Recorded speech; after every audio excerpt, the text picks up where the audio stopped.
What's up everyone? Welcome back to my YouTube channel. So, pag-usapan natin kung bakit hindi sapat ang instinct lang.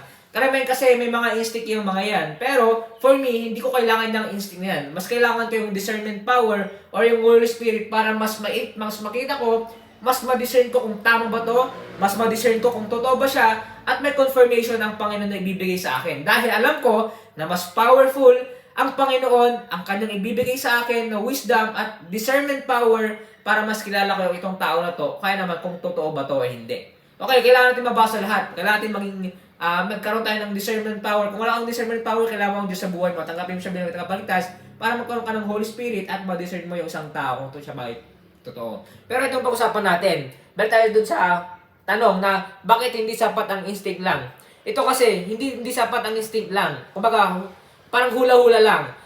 Kaya hindi sapat ang instinct dahil kailangan ng numbers. Alam niyo ba na numbers cannot lie?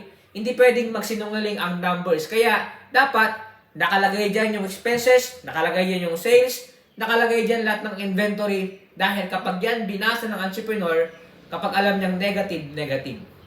Kung instinct lang na palagay ko ganito, parang ganito ata, yung parang. Pero pag merong numbers, hindi ito magsisinungaling. At the same time, if you have discernment power, kayang-kaya mong basahin yan. Kahit anong gawin. Pwedeng guluhin ka nila, pwedeng parang magulo ka, ano ba talaga?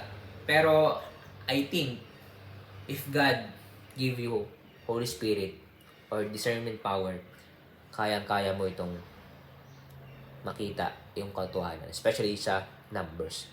Numbers cannot lie. Okay, if you want to buy this book, in the Facebook page and the description, mention lang po. Salamat po, and God bless.